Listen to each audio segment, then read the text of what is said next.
이러니 이렇게 한때 모아 놓고 보니 여러분 어떻습니까? 이게 123개 사유로 정리가 되고요. 요게 이제 1년간 좀 뺄 거 빼고 필요한 거 넣고 제 나름대로 정리한 게 요 정도의 사유가 있습니다. 각 사유마다 관계 근거 법령이 있고요. 크게는 두 가지. 그러니까 중개사법이 있고 또 거래신고법 간략하게 표현한 겁니다. 이런 것들 또 최근에 그 형법과 관련된 것들도 들어와 있습니다. 그리고 방금 전에 말씀드렸듯이 이 처분과 관련해서도 보십시오. 상대적 취소, 자격정지 6개월, 업무정지 1개월짜리, 6개월짜리 뭐 등등등 자격정지, 자격취소, 절대취소, 지정취소 뭐 이런 것들이 등장을 한단 말이에요. 그 처분과 관련해서. 당장 하나 볼까요? 그러니까 절대적으로 취소, 절대 취소. 그러니까 취소하여야만 한다. 이런 게 있습니다. 예. 그래서 이 숫자를 여러분이 좀 염두에 두면 좋겠는데, 제가 이제 요 부분을 조금 이 그림을 최대한 압축해서 필요한 부분만 따로 떼서 지금 여러분과 들여다 보려고 합니다. 어떻게? 이렇게. 자, 보세요. 자, 이 표, 아까 그 금지 행위에 해당하는 것만 떼온 겁니다. 보이시죠? 네. 이 모든 것이 14개인데, 자, 개수로 보면 4개, 3개, 2개, 5개, 이렇게 나눌 수 있다는 겁니다. 왜 나눴을까요? 왜? 애우기 좋으라고. 예. 일단, 금지 행위에서 여러분이 주목을 하면 좋은 게, 4개, 그 다음에 3개, 2개, 5개. 여러분, 숫자적으로 4, 3, 2, 5 이렇게 돼 있죠. 4, 3, 2, 5. 4, 3, 2, 요 2를 돌리면 어떻게, 회전시키면 어떻게 해요? 5. 4, 3, 2, 5. 이것을 중개사법 관련 모든 암기의 시작으로 삼으면 좋겠다. 이렇게 말씀드리고 싶어요. 그리고 그런 걸 기본으로 하고 누구든지라고 했을 때 그 사람이 누구까지를 포함하는지 분녀회장 떠올리면 그러니까 공인중개사 자격 취득하고 그 자격을 기반으로 해서 사무소를 등록해서 개업하는 그런 사람 말고라도 일반인 이 분녀회장으로 대표되는 이런 사람들까지도 이 법에서는 규제 대상으로 삼는다는 겁니다. 그러니까 이 기본적인 너무나 그래서 상식적이어야 되는데 이런 것들이 모두 내팽개치고 학습이 이루어지는 경우가 너무나 많다.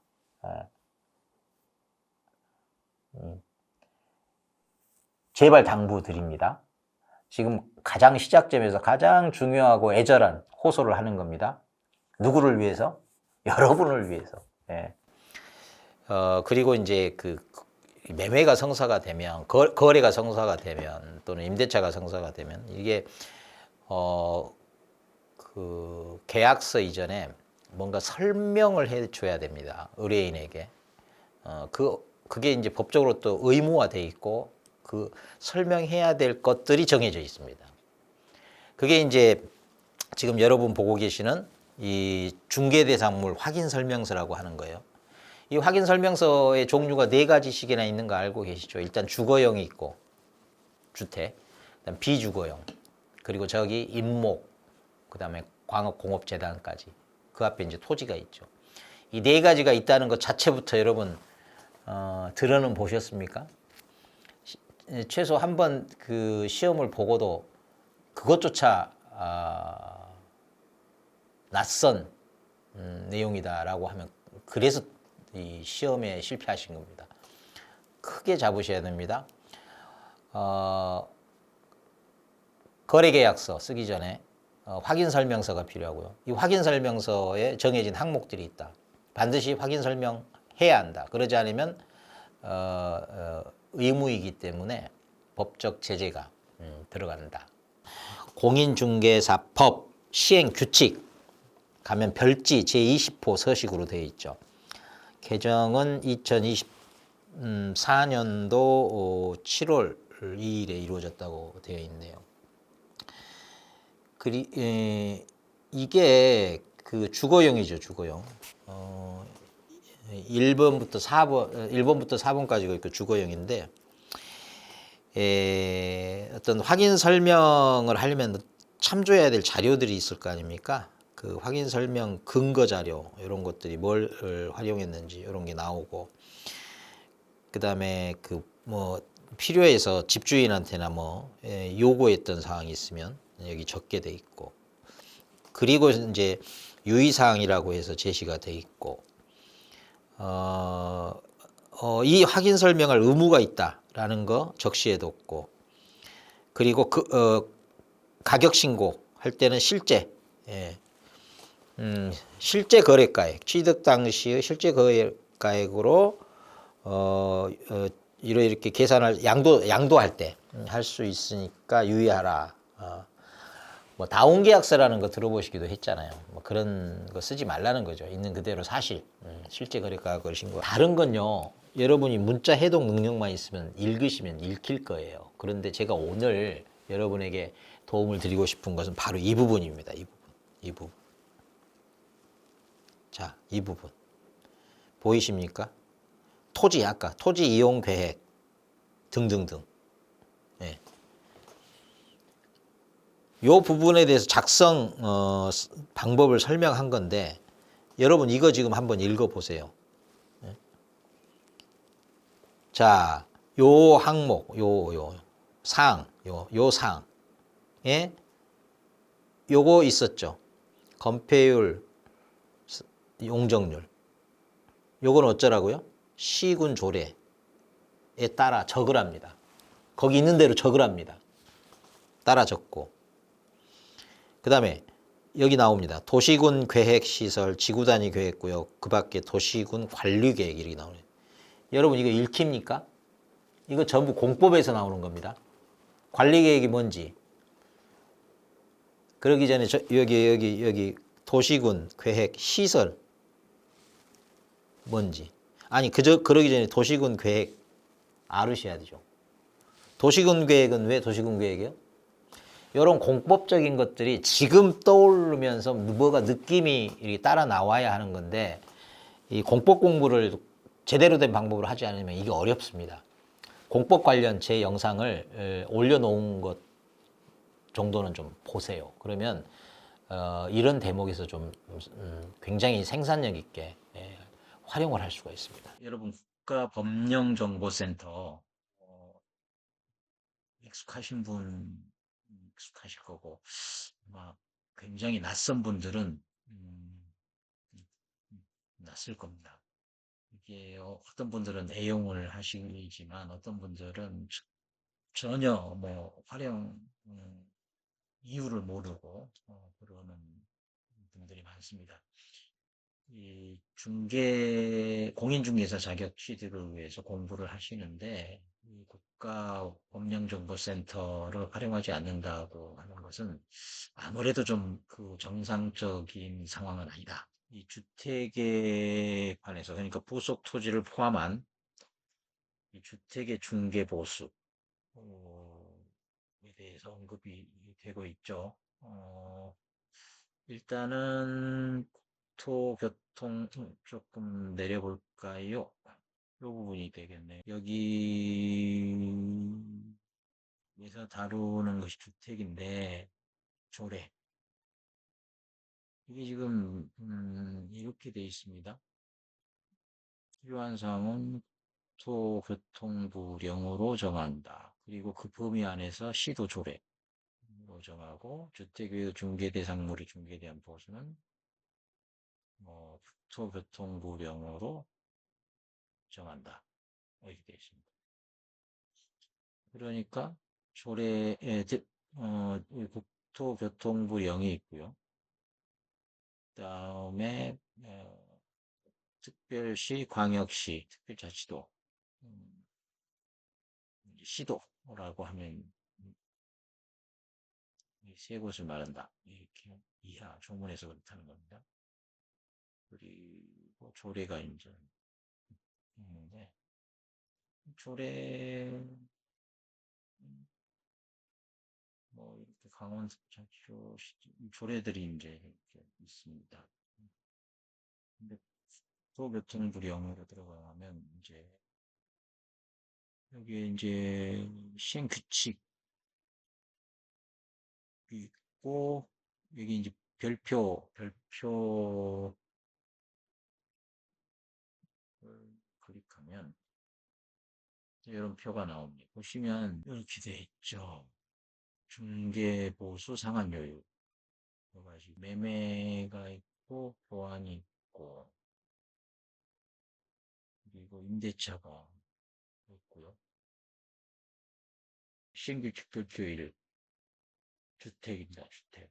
주택 중개보수 상한요율 이렇게 돼 있고 사실 주택 말고도 여기 오피스텔까지는 중개보수율 이렇게 되어 있습니다. 그리고 이렇게 매매 교환은 1,000분의 5, 1,000분의 5, 또 임대차는 1,000분의 4 이렇게 되어 있습니다. 4% 그리고 위로 올라가면서 5, 6, 7 여기 5, 6까지 구간이 두 개뿐이니까 그리고 3부터 4, 5, 6 이렇게 가고요. 4, 5 1,000분의 4, 5 네. 뭔가 규칙이 보이시죠? 음. 그래서 사실은 모든 것의 출발은 매매의 경우에는 요 구간, 그리고 임대차의 경우에는 이 구간에서부터 출발하는 게 좋습니다. 그래야 암기가 탄탄하게 이루어질 수가 있죠. 그리고 2구와 16억은 일단 그 이 매매 교환하고 임대차의 차이를 좀 확실하게 그 인식을 좀 하셔야 됩니다. 그래야 이 매매라고 하는 것은 그 아예 물건을 그 부동산을 사는 거 아닙니까? 어쨌든 세금도 물어야 하는 한편으로는 짐이 되는 이고 가는 겁니다. 이고 가는 것. 이고. 예. 여러분 좀 도움이 될까요? 교통부령으로 대통령이 정하는 시행령 법원 국회에서 그리고 그 법에 따라서 대통령이 이 대통령령을 제정하죠. 거기에 주택의 어떤 중개 보수의 범위를 제시를 합니다. 대통령 명령. 예. 그리고 그 제시된 범위 안에서 이 시도, 어, 특별시, 광역시,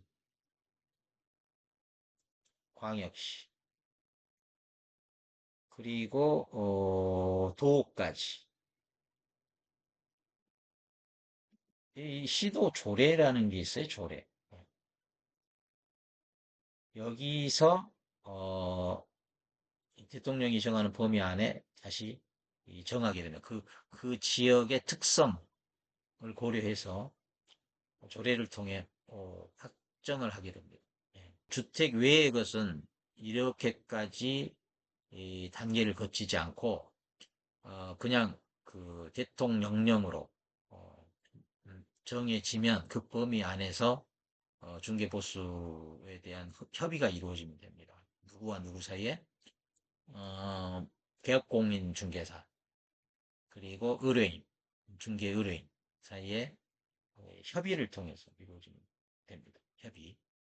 자 일단은 2단계고요. 그러면 지금 보려고 하는 것은 그 일단 주택 이 대통령이 정해놓은 주택을 매매 교환 또는 이 매매 교환은 거의 뭐 같은 성격의 거래죠. 그리고 이제 임대차 이렇게 크게 두 가지로 구분해서 이렇게 제시가 되어 있습니다.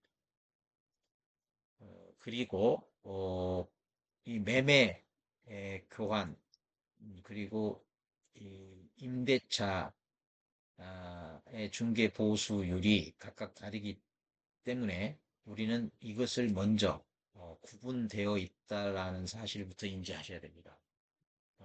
주택은 어떻게 정해져 있나? 따로 정해놔 두었다고 했잖아요. 어떻게 정했을까? 간단하지 않습니다. 주택이니까. 간단하지 않으니까 따로 특별히 제시를 했겠죠. 예. 그래서 이제 이렇게 주택은 정리를 해낼 수가 있습니다. 해낸다고 하는 표현이 아마 맞는 걸 거예요. 같이 가보시죠. 자, 그 아까 그 주택, 지금 주택입니다. 주택입니다. 그리고 자, 그 매매나 교환은 2억에서 9억 구간이 중심. 임대차는 1억에서 6억 사이가 중심 구간. 그리고 위로는 12억까지의 구간이 있고 15억까지의 구간이 있습니다. 그리고 1억이나 2억 밑으로는 0.5억, 5천만 원까지 구간이 있고 그 미만 구간이 있고 이렇게 되어 있습니다. 묘한 규칙이 있어요. 구간을 위로 가나 구간별로 위로 가나 아래로 가나 이 중심 구간에 플러스 0.1%씩을 하면 됩니다. 천천히 가고 있어요. 자, 그럼 어떻게 되겠어요?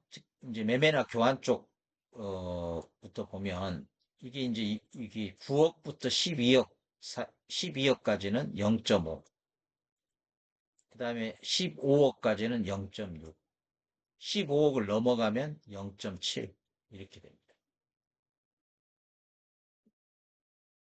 자, 여기도 마찬가지요. 늘어난다고 했지 이 줄어든다고 하지 않았습니다.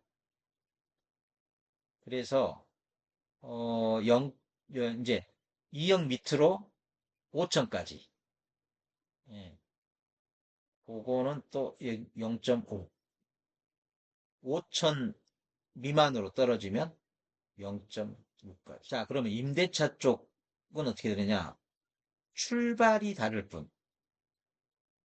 이렇게 이 출발이 이렇게 0.4와 0.3으로 다를 뿐 규칙은 똑같다.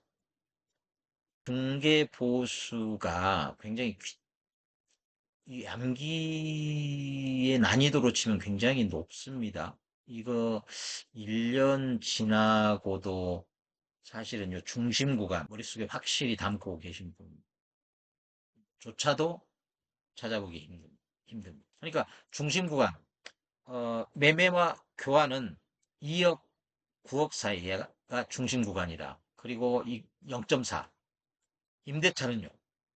1억과 3억 사이가 중심 구간이다. 그리고 0.3. 그리고 각 구간의 경계는 위로는 12억, 15억, 밑으로는 0.5억, 5천만 원. 이렇게 구간이 있다는 것을 기본 프레임으로 두고 위로든 아래로든 갈 때 0.1씩 뺀다가 아닙니다. 늘 더하는 겁니다. 더하는 겁니다. 그리고 매매 교환과 임대차는 0.1 차이가 난다. 매 구간마다. 이런 식으로 이렇게 엮고 저렇게 엮으면 이 기억에서 이게 분산될 가능성이 극히 최소화되는 거죠. 예. 여기 중개보수 등 32조입니다. 32조. 32조의 그러니까 공인중개사법 제32조 1항에 보시면 개업 공인중개사 이렇게 돼 있죠. 중개 의뢰인으로부터 소정의 보수.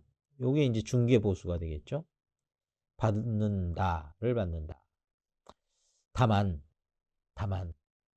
이 개업 공인중개사의 고의 또는 과실 요것 때문에 이 거래가 무효 취소 또는 해제된 경우에는 보수 받을 수 없다. 이렇게 돼 있죠. 예. 그 개업 공인중개사가 또 실비를 받을 수 있는데 어떤 경우냐? 중개대상물 권리관계가 어떤지 확인 필요할 때 드는 비용 또 계약금 등 반환 채무 이행 보장 요거는 다른 챕터에서 다루어지는데 일단 이 두 가지에 필요한 실비 받을 수 있다 이렇게 되어 있습니다. 그리고 이 보수 얘기 있었죠. 이 보수를 언제 지급해야 되냐라고 하는 건 대통령령으로 정하고 있습니다. 지급 시기는 대통령령으로 정하고 있습니다. 그런데 그 다음에 한번 보실까요? 이게 그 주택이라고 하는 게 건물, 주거용 건물이 있고 거기에 따르는 부속 토지가 있잖아요. 이걸 포함해서 주택 이렇게 얘기하는 거죠. 이것에 대한 중개 보수 그리고 제2항에서 실비 얘기 나왔었잖아요. 예. 주택과 관련해서 보수 그다음에 실비 그 한도 요것에 대해서 필요한 사항은 일단 어디에 나와요? 지급 시기는 대통령령이었습니다. 국토교통부 장관이 장관 앞에는 대통령 여기는 그 장관이 속한 국토교통부령이라고 하죠. 여기서 정하는 범위 안에서 그 범위 안에서 특별시 광역시 도 또는 특별자치도의 조례로 정한다 이렇게 조례. 그러니까 국토교통부령에서는 범위를 정하고 각 시도에서는 조례로 따로 더 확정한다는 거죠. 단 국토교통부에서 제시하는 범위를 벗어나서는 안 되겠죠. 이게 주택에 관한 겁니다. 그러니까 주택은 조례까지 가야 확정이 되는 거죠. 중개보수 제32조에 나오는 중개보수 그 상한요율 이 중개보수의 상한요율 그 다음에 그것의 지급시기 이렇게 두 가지의 내용이 법 조문을 통해서 제시되고 있죠. 주택이 있고 주택 외가 좀 달리 제시가 되어 있고 또 지급 시기 관련해서도 그 주택 외 이왕에 여기서 구분을 했기 때문에 여기서도 구분하고 어떤 차이가 있는지 요걸 좀 들여다봐야 된다는 겁니다. 이 중개 보수와 관련해서 이 주택의 경우에는 중개 보수를 국토교통부 장관은 상한 범위 정도를 이 제시를 하고 있고 시도 조례까지 가야 확정된다는 거죠. 주택이니까. 그리고 실비는 무조건 그 시도 조례까지 가서 최종 내용이 정해집니다. 실비니까 그 지역의 그 말하자면 그 구체적인 상황, 경제 여건 뭐 이런 등등이 고려돼야 되겠죠. 그래서 이 국토교통부령으로는 청구 대상. 그러니까 앞에서 법에서 그 청구할 수 있는 게 무엇이 있는지. 그런데 그 두 가지가 누구에게 어떤 사람을 대상으로 청구할 수 있는지 이 대상을 제시합니다. 특히 신고의 유일한 대상 뭐예요? 거래. 매매. 뭐 때문에 그렇습니까? 세금 물리려고 국가적으로 특히 양도소득세 물리려고 만든 법이죠. 제정했죠. 그래서 부동산 거래 신고하면 이제 매매에 대한 그 체결했다든지 해지했다든지 요럴 때, 그리고 뭔가 애초에 신고할 때 잘못돼 있다 요럴 때 정정 신고해야 되죠. 그 다음에 어떤 게 이제 바뀌었다, 신고할 때는 잘못된 게 없었는데 사후적으로 신고 후에 바뀐 게 있다 그러면 변경 신고가 되죠. 그러니까 원시적으로 바꿔야 된다, 원시적 내용을 바꿔야 된다 이러면 정정. 후발적. 원시적 후발적은 민법에서 많이 듣죠. 무슨 뜻인지 잘 아실 거예요. 자, 그래서 신고 시에 잘못된 게 있었으면 정정, 그거 잘못된 게 있었습니다 해서 정정을 해야 되는 것이고, 신고는 제대로 됐는데 이후에 뭐 바뀐 게 있습니다 하면 그때 변경 신고하는 거고. 근데 여러분 공부를 이미 해 보셨잖아요. 정정 신고 사항하고 변경 신고 사항이 다릅니다. 사실 오늘 여러분께 소개해 드리는 요 내용은요, 국내 어떤 교재에도 없습니다. 뿐만 아니라 국내 어떤 심지어 일타 강서로 통하는 또는 암기법을 자랑하는 강사분들조차도 이런 식으로 소개해 드린 적은 아마 없었을 겁니다. 그런데 저는 이 방법이 맞다고 생각합니다. 이 방법이라야 한다 라고 생각을 하고 여러분과 지금 공유하려고 합니다. 지금 구분이라고 되어 있는 요 부분인데, 여기에 제가 이제 이렇게 이제 크게 분류의 기준을 제 나름대로 잡아본 거고, 사실 여기 사항이라고 하는 거 보면 여기 이제 정정사항이 될 수도 있고 변경사항이 될 수도 있고, 어떤 경우에는 변경사항만 될 수 있고 어떤 경우는 정정사항만 될 수 있고, 둘 다에 해당되는 경우도 있고 둘 다에 다 해당이 안 되는 경우도 있고 이렇습니다. 그래서 요거를 자꾸 이제 애우려고 하고 코드를 만들어서 온갖 암기법을 동원을 하는데, 제가 보기에는 그거 가지고는 해결될 일이 아닙니다. 일단 둘 다 안 되는 것, 둘 다 되는 것 정리하면 좋겠죠. 둘 다 안 되는 건 뭐예요? 특정하는 것들. 정정, 변경 둘 다 되는 건요, 거래 지분 또는 거래 지분 비율.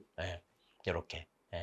거래와 관련되지만 거래 온전한 원래 원형에 가까운 오리지널 거래 내역하고는 다르게 다른 거래 지분 그게 있고, 그 다음에 속성 같은 경우는 정정 신고, 애초에 좀 잘못된 게 있어요 하고 신고는 할 수 있다. 또 처음 것이니까 애초에 시작에서부터 잘못된 부분이니까 꼭 고칠 필요가 있기도 하다. 그런데 그 특정하는 것이 아닌 속성에 해당하는 것들은 사실은 변경하는 거는 신고할 필요 없다. 신고사항 아니다. 그 다음에 특정 뭔가를 이제 특정하는 것에는 당사자나 어떤 부동산 대상물도 있지만 그때 거래 내역, 거래 내용, 요게 이제 특정하는 건데, 요 거래 내용도 정정할 수는 없어요. 일종의 특정이기 때문에. 그런데 나중에 가서 또 면적이 좀 바뀐다든지 그럴 수 있잖아요. 그리고 거래 당사자의 일부가 제외된다든지 부동산의 일부가 제외된다든지, 그 다음에 최근에 그 위탁 관리인까지 해서 변경되면 신고해야 될 사항으로 되어 있는 겁니다. 여기까지. 여러분 어떻습니까? 이렇게 정리하면 마음 편하게 정리도 되면서 오래 남습니다. 오래 남습니다. 경험해 본 대로 잘 활용하시기 바랍니다. 오늘은 여기까지. 감사합니다.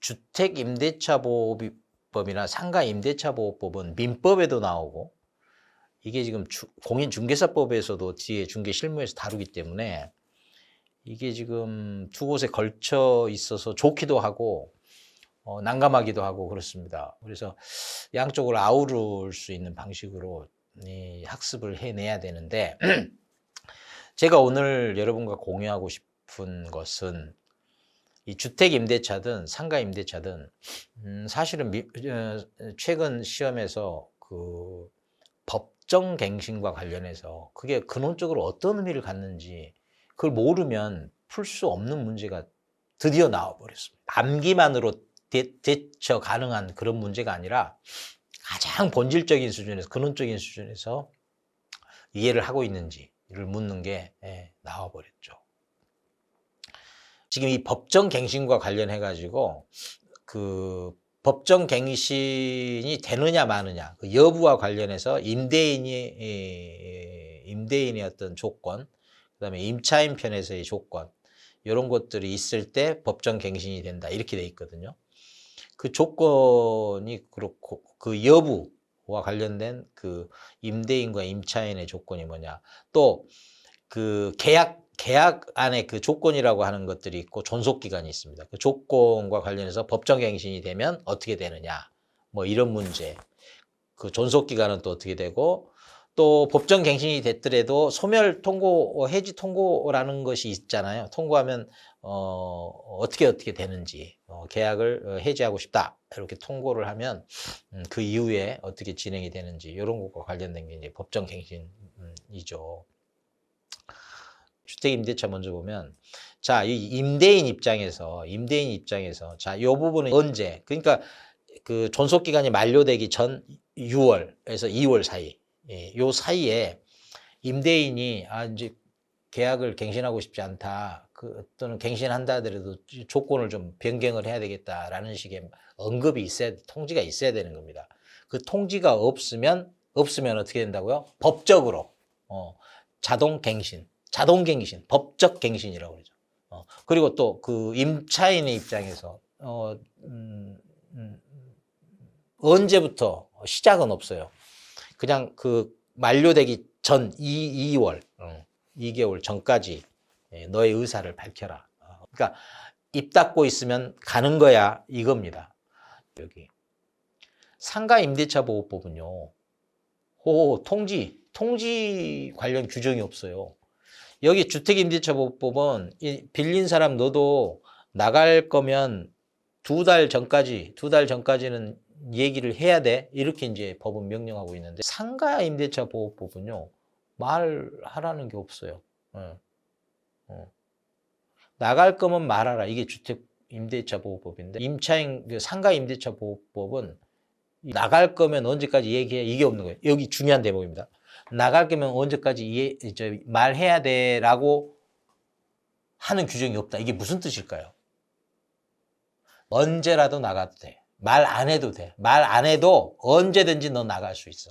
만료되기 전이라면. 그러니까 2개월 전이고 이런 규정 없어.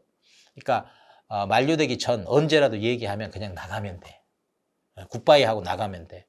임대차 같은 경우도 임대차 보호법은 특별법이에요. 일반법으로서 임대차의 경우에는 법정갱신의 존속기간은 정하지 않은 것으로 온다는 겁니다.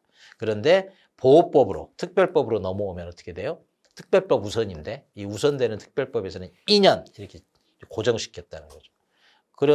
그리고 이제 상가 임대차 보호법 같은 경우는 1년 이렇게 하는 겁니다. 그런데 여튼 법이 명령한 대로 아무 말 없다 보니까 갱신이 됐어요. 갱신이 됐는데 이제 와서 뒤늦게라도 이렇게 해지하고 싶어, 계약을. 그러면 이제 임대인 쪽이든 임차인 쪽이든 의사 통지를 할 수가 있죠. 그러면 이 통고는 언제든지 하면 됩니다. 주임법은 빌려준 쪽은 6개월에서 6월에서 2월 사이. 그다음에 빌린 쪽은 2월 전까지는 얘기해야 돼. 상가 임대차는 어떻게 됐어요? 빌려준 쪽, 너는 1개월, 6월에서 1월 사이. 그러니까 이 상가 임대차법 1개월 전까지, 아주 직전까지 1개월 전까지 바짝 와서 얘기해도 된다는 거 아닙니까? 그러니까 이 점에서도 상가 임대차 보호법이 더 강하게 보호받는 거예요. 주임법은 어떻게 됐어요? 너 2개월 전까지는 미리 말을 했어야 돼, 이렇게 되는 거잖아요. 그 느낌이 달라요. 그런데 여러분이 그렇게 심지어 다 외우고도 시험 문항에서 정답 체크 못하는 이유는 학습의 방향이 틀렸어요. 반대 방향으로 지금 학습을 해온 거예요. 시험에서는 지문에서 사유가 등장하면 아 이건 뭐 금지 행위이면서 1년 1천에 해당하면서 포상금의 대상은 되는지 안 되는지 교란 행위에는 해당이 되는지 안 되는지 요게 함께 떠올라야 된다는 거예요. 그래야 뭐 자기 그 뭐 포상금까지는 아니더라도 적어도 요 부분까지 그러니까 형벌까지는 그러니까 금지 행위부터 출발해서 적어도 이 형벌까지는 사유가 주어지면 함께 떠올라야 된다는 거죠. 그래야만이 시험에서 정답 체크를 어김없이 틀림없이 해낼 수가 있는 거예요. 그러기 위해서는 기존에 암기했던 방식으로 암기를 했던 분도 조금만 틀어서 방향을 틀어서 막판 정리를 할 필요가 있다. 그게 이제 이런 겁니다. 그래서 여러분은 그 개업 공인중개사 그러면 개업이 이렇게 명칭을 정해도 좋습니다. 소속 공인중개사 그러면 소속이, 개업이. 그 다음에 그냥 다 없이 그냥 공인중개사 그러면 그냥 공인이 이래도 돼요. 공인이, 개업이, 소속이. 그 다음에 중개보조원은 보조원 이래도 된다는 거예요. 그래서 개업이, 소속이 이런 식으로 공인이. 그러니까 공인중개사 그러면 그냥 자격증만 딴 거야. 공인 됐다. 자격만 인정이 됐다. 공적으로 인정이 됐다. 공인이. 근데 그 사람이 사무소를 차리고 등록을 했다. 그러면 이 등록이 핵심인데 이 등록해서 사무소를 개업을 했다. 그러면 그때 개업 공인중개사가 돼요. 개업이. 근데 사무소 차리지는 못했어. 근데 누군가가 차렸는데 거기에 취업을 했어. 그게 소속이죠. 소속이. 그래서 이 소속이는 가장 큰 개업이와 차이는 뭐예요? 직접 사무소 개소를 안 했다는 거죠. 등록 직접 안 했다는 거예요. 그냥 거기에 직원으로 근무할 뿐이라는 거죠. 이것만 해도 지금 여러분 그동안에 그렇게 애웠던 것이 바로 득점으로 연결되는 진짜 키 포인트 알려드린 겁니다. 이렇기 때문에 이걸 파고든다. 혈파고인 겁니다. 네. 그러면 제가 여기에 살짝 얹히면서 살짝 기분 좋게 얹히면서 1년 1천, 3년 3천 등등 그 다음에 업무정지 6개월, 3개월, 1개월 그 다음에 자격정지 6개월, 3개월, 1개월 요거까지도 다 이렇게 깔끔 이런 식으로 단계로 갈 거예요. 요 다음 컨텐츠에 이어질 겁니다. 일단 기본은 됐으니까 이 황금 같은 이 시간 제발 좀 잘 활용했기를 바랍니다. 오늘은 방금 한 약속 남기고 여기까지 하겠습니다. 4325 뭘 떠올리려고 그랬죠? 요 사각형. 네. 그 다음에 3, 2, 여기 5 이렇게 떠올리라는 거죠. 그리고 이 432까지 여기가 이렇게 해당된다고 그랬죠. 1년 그러니까 금지행위 중에 4는 사각형 떠올리면 좋다 그랬죠. 이렇게 1년 1천이 들어있다 그랬잖아요. 그러면 1년 1천에는 금지행위 4개 플러스 알파 이렇게 있다. 이렇게 말씀드렸어요. 그리고 3년 3천. 3년 3천은 3년 3천. 요 부분이죠. 요거는 금지행위 중에 3, 2, 5에 해당하는 것들. 플러스 둘. 요 둘이 뭐냐? 요 3년 3천 과하니까 금지행위에다가 이 개업이 하면 등록이 핵심이잖아요. 이 등록과 관련해서 부정, 거짓, 그 다음에 무등록 이런 것들이 거짓, 부정, 거짓, 부정 하나, 그 다음에 무등록 이렇게 해서 2개. 그 다음에 요 2개는 이제 거래 신고 등에 관한 법률 관련해서 뭐 여러분 이미 또 학습 꽤나 됐으니까 아시겠다. 금지 행위를 그 내용을 속속들이 알고 있는 건 너무너무 중요한 거예요. 근데 여러분은 예전에 거꾸로 상대적 등록 취소 그러면 금지행위 그 안에 포함되어 있다. 금지행위는 상대적 등록 취소 이렇게만 피상적으로 알고 있었을 가능성이 매우 높다. 그러다 보니까 정답 체크가 잘 안 된다. 오답률이 높다. 자, 그러니 어떻게 하라? 금지행위부터 시작하라. 금지행위부터 숙지가 되면 그 이유는 알맹이가 꽉 찬 내용으로 그것도 거저먹듯이 먹을 수 있다. 여러분, 자 이제 비법 공개, 혈파고만의 비법 공개합니다. 자, 요게 1년 1천 한 방에 응축해서 정리하는 방법입니다. 제가 말씀드렸죠. 금지행위에서 사를 떠올리면 거기에 1년 1천이 들어있고 거기 안에 또 플러스 알파가 다 들어있다. 이렇게 말씀드렸어요. 이제 4로부터, 금지행위 4로부터 시작합니다. 금지행위 4는 바로 여기였죠. 4325. 금지행위는 요 4325에서 출발했죠. 4325. 네. 그리고 특히 1년 1천은 4로부터 출발한다고 말씀드렸어요. 그리고 1년 1천은 4로부터 시작하지만 3년 3천은 325. 거기에 둘 이렇게 된다고 이미 말씀드렸어요. 그래서 그 4는 이제 됐다고 보고, 요 4는 됐다고 보고, 나머지 이제 1년 1천을 정리를 하면 여기서부터 시작하는 겁니다. 어디서부터 시작하느냐? 자, 1년 1천이에요. 1년 1천.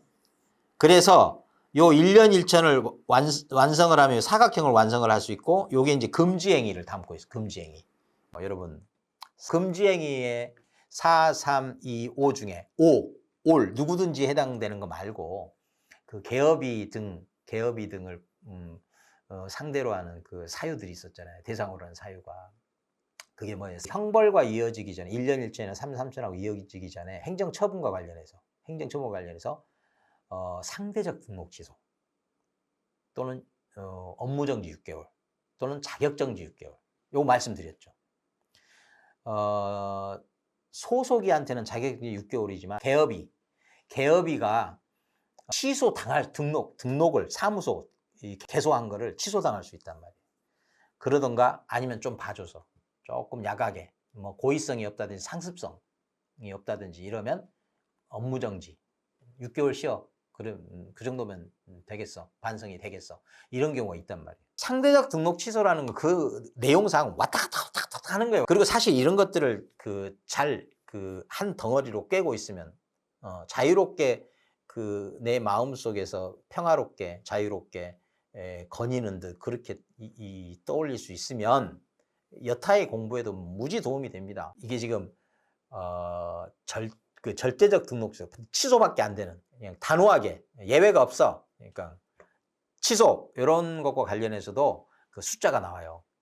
1년에 2회 이상 추가 업무 정지. 그러니까 세 번째 업. 근데 그 세 번째가 앞에 업이 2개 깔린 업. 그러니까 이렇게 되면은 그건 절대적인 등록 취소예요. 삼진 아웃. 근데 그것도 세 번이 나란히, 그러니까 취소 바로 직전 그 과한 게 뭐예요? 업무 정지잖아요. 취소만큼은 아니어도 덜하지만 그 취소 외에 가장 강한 세 개가 나란히 삼진 아웃. 그럼 취소로 가는 거예요. 취소보다 낮은 게 두 가지가 있으니까 네 번째 쌓이고 이 네 번째 업무 정지든 과태료가 쌓이면 상습범으로 가중해서 취소로 그냥 가버릴 수 있다는 거예요. 그러니까 앞으로 여러분 머릿속에는 상대적 등록 취소라고 하면서 상대적 이 표현은 그냥 지우시는 게 좋아. 그것 가지고는 느낌이 안 난다. 그건 한 단계 더 거쳐야 돼. 다시 뭔 생각을 해내야 되는데 그 생각이 뭐예요? 결국은 6치라는 거야. 6개월인가 취소가. 요런 그 상대적 등록 취소에 해당하는 거, 소위 상대적 등록 취소에 해당하는 걸 들이대고 요거 업무 정지에 해당할 수 있다. 취소할 수 있다. 이렇게 들이대면 아찔한 거예요. 아찔해. 상대적 등록 취소인데 이 일은 아예 매칭이 잘 안 되는 거예요. 불편해. 예. 거기다가 시험 보는 상황에 이게 더 몽롱해집니다. 공황 상태로 가버려요. 예. 아는데 왜 모를까? 아는데 왜 모를까? 이렇게 되는 거예요. 예. 여러분 중에는 또 그때 그 컨텐츠 안에서 그 필요하면 라이브나 오프라인 강의 요청하시라. 그럼 민감하게 반응하겠다. 이렇게 말씀을 드렸더니 또 어느 분이 그 라이브가 필요한 상황이다. 이런 좀 댓글도 달아주셨어요. 그래서 여튼 일정을 정해서 그 필요한 서비스를 여러분에게 제공할 수 있도록 그렇게 하겠습니다. 공부는 이렇게 하는 겁니다. 자꾸 애우려고 반복만 하다 보면 책상에서 졸게 돼 있어요. 당연히 그런 수면제가 없죠. 그런다고 외워집니까? 안 외워집니다. 기억 안 됩니다. 근데 외우면 뭐합니까? 영상을 통해서 여러분에게 또 편의 제공을 하도록 하겠습니다. 어떻습니까? 좋죠. 좋으면 좋아요. 또 이런 좋은 컨텐츠 계속 보고 싶죠. 보고 싶으면 구독. 그리고 뭔가 라이브나 특강이 필요하겠다 싶으면 댓글 달아주세요. 여러분 언제든지 만나고 싶습니다. 자, 교란행위 일단 해당되는 것만 쭉 한번 보시죠. 개수 보니까 45개. 예. 많기도 하죠. 이거 어떻게 다 외웁니까? 앞글자 딸 수도 없고 뒷글자 딸 수도 없고 이거 어떡합니까 이거. 그런데 고맙게도 이게 4, 3, 2, 5로 일단 시작된다는 거 얼마나 큰 기쁨입니까 여러분. 예. 그러니까 금지행위 4, 3, 2, 5로 시작한다는 이 하나의 그 주옥 같은 키 황금 열쇠죠. 예. 벌써 여기까지 하면 14개 4, 3, 2, 5 예. 여기서부터 출발하는 겁니다. 그리고 나머지 정리하는 거죠. 예. 여러분 가나다라 모르는 분 없잖아. 기역, 니은, 디귿, 가나다라, 기역, 니은, 디귿, 리을. 여러분 다 생각나죠? 자, 보면요. 금지행위가 다행스럽게 기역에서 시작됩니다. 모든 출발의 금지행위가 또 기역이야. 그 다음에 니은은 없어요. 디귿과 관련해서 둘과 관련, 둘. 예. 그 다음에 디귿과 관련은 또 하나, 등록. 등록, 드. 예. 그 다음에 미음, 디귿, 리을과 관련된 게 뭐 있겠어요? 리을로 시작하는 말은 우리말 자체에 없지. 두음법칙에 의해서. 리을. 그 다음에 미음 하면 뭐 떠오르죠? 명칭. 그 다음에 미음 다음에는 비읍시옷이잖아. 비밀 지키라는 거. 시, 보여주라는 거. 계시하라는 거. 지킬 거 안 지키고 보여줄 거 안 보여주면 질서교란이 온다는 거죠. 이렇게 정리하면 얼마나 좋습니까? 벌써 한 6개, 7개가 정리가 한 방에 끝나고 그 다음에 금지행위 한 방에 끝났죠. 기쁘죠? 그렇게 내 정신을 교란시켰던 교란행위가 이렇게 깔끔하게 정리될 수 있다고? 네, 놀랍고 기쁘고 혈꼬치가 고맙지 않습니까? 고마우면 좋아요. 네, 이런 거 많이 접하고 싶으면 구독 그리고 직접 보고 싶다 하면 댓글 부탁드립니다. 여기 보면 금지행위라고 되어 있잖아요. 그러니까 부동산 업무를 할 때 다 좋은데 이건 하지 마라 하면서 금지행위를 먼저 얘기를 한단 말이에요. 그러니까 이 금지행위라고 하는 게 매우 중요합니다. 그 관련해서 포상금 얘기 나오고 그 다음에 나오는 게 이제 챕터 10 그러니까 10부터 지도감독 행정처분이 나옵니다. 행정처분이라는 게 뭐예요? 영업 고만해라. 잠깐 동안 쉬어라. 아예 너는 등록 취소하겠다. 뭐 이런 것들이 행정처분이고 그 다음에 너 몇 년 징역 얼마 뭐 이런 것들이 이제 행정벌로 벌칙으로서 행정형벌, 질서벌, 과태료 말하는 겁니다. 이런 것들이 쭉 등장하고 넘어가면 거래신고와 관련해서도 관련 내용과 더불어서 뭐가 벌칙 부분이 있어요. 벌칙 부분. 근데 이 모든 것들이 사실은 이제 방금 전에 의무와 책임 부분에서 금지행위 여기서부터 시작하는 겁니다. 그리고 여러분 형벌에 가면요 1년 1천만 원 형벌이 있어요. 이게 이 사가 다 1년 1천입니다. 사 하면 사각형 이렇게 그리면 지난 그 영상 한번 보십시오. 다 설명이 돼 있으니까 이 사각형 하나 그리면 요 4개가 다 기억이 나게 돼 있어요. 그 4가지는 1년 1천. 사각형에 이렇게 양쪽에 이렇게 1년 1천 이렇게 해서. 그리고 3부터 시작하면 3, 2, 5까지 전부 3년 3천입니다. 3부터 3, 2, 5. 금지행위를 외우고 있으면 형벌도 쉽게 극복이 돼요. 이것을 마스터하는데 출발은 뭐다? 금지행위다. 예. 금지행위에 대해서는 제가 여러 영상을 통해서 강조를 했는데 또 강조를 합니다. 요 4개, 3개, 그 다음에 2개, 그 다음에 5개. 그래서 제가 4, 3, 2, 5 이 숫자를 외워달라 일단. 그래야 그 기억해낼 수 있지 않겠. 그 기댈 구석이 있어야 이렇게 상기해내죠. 그래서 4, 3, 2, 5.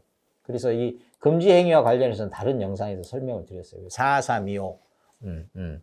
이 금지 행위를 하지 말라는데 하는 경우에는 죽은 삶이요.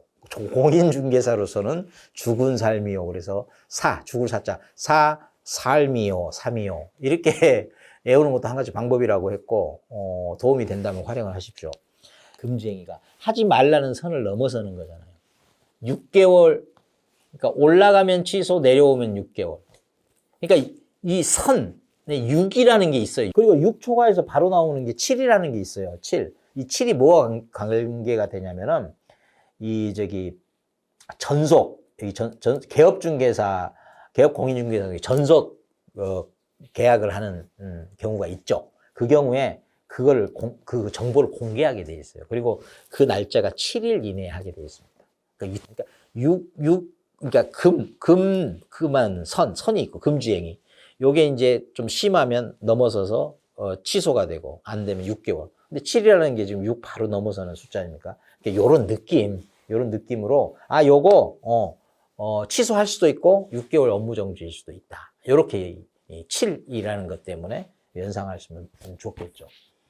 시험 볼 때 필요한 거 뭐냐면 사유를 봐. 그러면 떠오르는 게 있어야 돼요. 6개월 초과 휴업, 그럼 6개월 초과, 6개월이거나 아니면 초 넘어서면 취소할 수도 있다. 이렇게 떠올리시라는 거예요. 딱 사유를 보는 순간, 이 사유를 보는 순간 행정처분이 떠올라야 된다. 형벌이 떠올라야 된다. 이렇게 되는 겁니다. 이렇게 해서 사유 보면 숫자 4 또는 3, 2 떠오르고, 딱 사유 보면 5 떠오르고, 그러면 4, 3, 2, 5는 금지행위. 그리고 이 금지행위를 포함해서 취소할 수도 있고 영업정지로 갈 수 있는 6개월 영업정지로 갈 수 있는 건들이 추가된다. 그런데 그런 것들은 꼭 선을 넘나드는 것들이 많다. 이렇게 하면 톱난한 그 상대적 등록 취소의 산을 넘는 거죠. 여러분 제발 금지행위 관련해서 4, 3, 2, 5 여러 가지 그 영상으로 최소 2개 이상의 영상으로 여러분께 소개한 것 같습니다. 거기에 이제 이걸 기반으로 해서 쭉쭉 뻗어 나가려고 하거든요. 더불어서 자격 정지에도 이 금지행위, 그러니까 소속 공인중개사의 경우에는 자격 정지에 해당하는 사유로서의 금지행위. 그리고 나중에 이제 소속 공인중개사 자격 정지 그 사유 요거에 금지행위가 들어가 있어요. 그러니까 금지행위 이래가지고는 시험 못 보죠. 금지행위에 4, 3, 2, 5가 있다는 거예요. 4, 3, 2, 5. 이것만 해도 몇 개예요? 많잖아요. 그러니까 금지행위라고 하나로 외우는 게 아니라 이 4, 3, 2, 5 사유가 딱 등장하는 순간 요건 5, 요거는 3에 해당한다, 2에 해당한다. 금지행위야. 금지행위면 이런 식으로 그냥 물 흐르듯이 요게 이제 체화돼야 돼요. 그러면은 비로소 그때 나는 공인중개사 관련해서 꽤나 아는 게 많다. 이런 얘기를 할 수 있겠죠. 근데 여러분 상대적 등록 취소다 이렇게 외우면 안 된다고 그랬죠. 그 시작은 뭐라고요? 금지행위. 이 금지행위를 외워놓으면 나중에 형벌로도 이어지고 이렇게 결격 사유로도 이어지고 금지행위가 다 걸쳐 있습니다. 교란행위에도 걸쳐 있고. 그러니까 금지행위는 그 공인중개사의 그 의무와 책임으로 들어가는 챕터의 처음에 등장하는 거잖아요. 그럴 만한 거죠. 근데 오늘은요, 여러분, 요거를 해제 다 하고요. 사유 중에 이런 것들을 좀 정리할 필요가 있어요. 그러니까 업무 정지하고 또 업무 정지 아니고 과태료라면 어떻게 되겠어요? 이 경우는 반드시 취소할 거는 아니야. 예, 반드시 취소할 거는 아니야. 이 경우는 업무 정지 6개월, 업무 정지 6개월 이렇게 돼 있어요. 그래서 이렇게 저렇게 업무 정지 세 번 업무 정지는 아니고 세 번이 쌓이고 네 번째 이것도 1년 아닙니다. 요 과태료가 업무 정지 또는 과태료가 이제 가해지면 물론 이 토탈 4번 안에 업무 정지 세 번이 포함되면 안 되겠죠.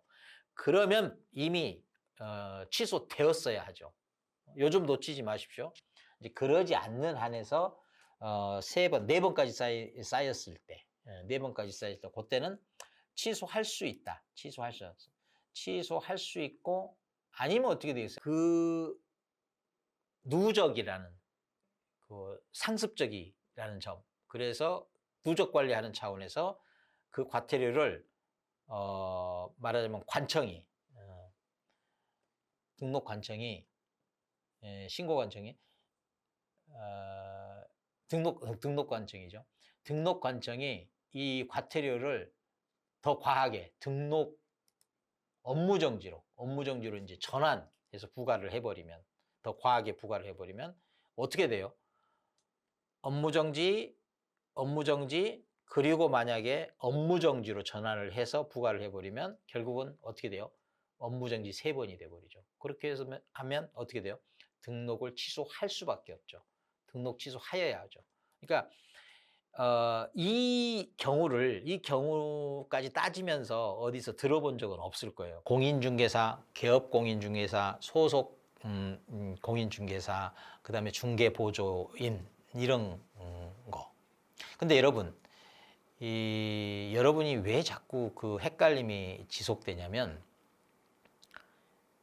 용어 정의를 문자의 차이로 이해하려고 하기 때문에 그래요. 개업 공인중개사하고 공인중개사는 그냥 개업이라는 문자 2개가 있고 없고의 차이다. 이렇게 받아들이는 경향이 있어요.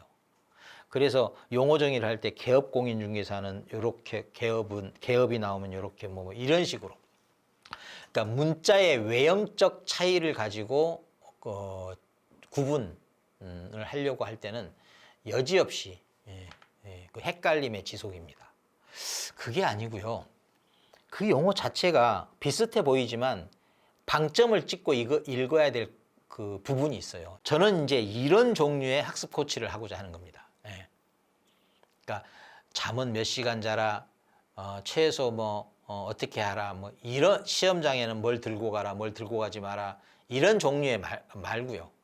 이런 시험 또는 공부 방법이라고 하지만 그런 종류의 방법 말고 공부를 할 때 어떻게 하면 이해할 수 있는지, 내 것으로 만들 수 있는지 그걸 말하려고 하는 겁니다. 이걸 구분하면 어떻게 할 수 있을까요? 학습 외적 조언, 학습 외적 방법 말고 학습 내적, 내용적, 방법적 이렇게 구분할 수 있을까요? 여튼 구분은 좀 되겠죠. 저는 요 내적인 거, 내용적인 것에 코치를 하고자 하니까 잘 따라오시면 도움이 많이 될 겁니다. 자, 지금 아주 작은 예, 그러나 매우 큰 효과를 볼 것이다. 두고두고 효과를 볼 것이다. 한번 해보세요. 근데 개업 공인중개사 하면 개업이 뭡니까? 문을 활짝 여는 거죠. 개업에 뭐가 필요해? 사무소가 필요해. 사무소가. 예. 뭘 가지고 개업을 간판 걸었을 때 사무소 열어서 게시할 거 게시하고 간판 딱 달고 이럴 때 개업했다라고 하잖아요. 업무 개시. 예. 그래서 개업 공인중개사 하면은 개업이라는 것에 방점을 찍어야 돼요. 예. 그러면 공인중개사는요. 공인에다가 방점을 찍어. 공인. 중개사는 중개사인데 공인은 뭐예요? 공식적으로 인정받은 거잖아요. 뭘 통해서? 자격증을 통해서. 예. 개업은 사무소를 연 거고 공인은 자격을 인정받은 거고 그래서 공인중개사 하면 자격 나와야 돼요. 개업 공인중개사 하면 개업이 사무소 등록. 예. 그냥 그냥 뭐 등록도 없이 그냥 자기 혼자 여기 내 사무소 이거 말고 공식적으로 사무소 여기 있는데 요 사무소로 등록할게요 하는 등록 절차도 있는 거잖아요. 그래서 다 이렇게 이어지는 겁니다. 그러니까 처음에 방점 찍을 곳에 찍고 읽어야 되고 읽어내야 됩니다. 그래야 다음부터 그걸 읽을 때 느낌이 와요.